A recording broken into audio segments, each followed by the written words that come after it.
রুডির বাড়িতে ছদ্মবেশে এসে কুমারকে দেখে চমকে উঠল দীপা। হ্যাঁ বন্ধুরা, আমরা এমনটাই দেখতে পাবো অনুরাগের ছোঁয়া ধারাবাহিকের আজকের পর্বে।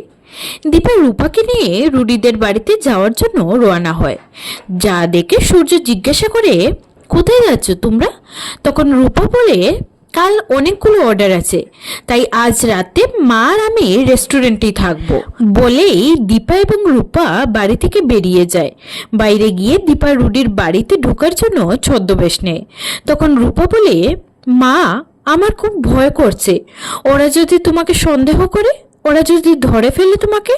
তখন দীপা বলে, এত সহজ হবে না সেটা, আর তাছাড়া আমাদের ভয় পেলে চলবে না রূপা। অন্যদিকে রাতে সবাই মিলে খাবার খেতে বসে, কিন্তু সোনা খাবার টেবিলে বসে অভিমান করে কিছুই খাচ্ছিল না। যা দেখে কুন্তলা রেগে গিয়ে সোনার মুখটা চেপে ধরে খাবারটা ওর মুখে গুজে দেয়। ঠিক তখনই ছদ্মবেশ নিয়ে রুডিদের বাড়িতে আসে দীপা। দীপাকে দেখে কুন্তলা বলে, কে তুমি? তখন দীপা বলে, যে কাজের জন্য ওদের বাড়িতে আসতো সে অসুস্থ থাকায় দীপাকে সেন্টার থেকে পাঠিয়েছে।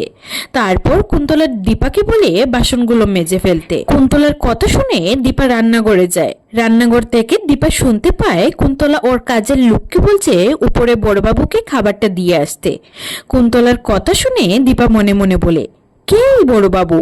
আমার অনুমান তাহলে মিথ্যে নয়, আমাকে ওখানে পৌঁছতে হবে, জানতে হবে কে বড়বাবু। কার কাছে বেশি কেউ যায় না, যার অস্তিত্ব কোথাও কেউ জানে না। তাহলে কি আমার অনুমানই সত্যি?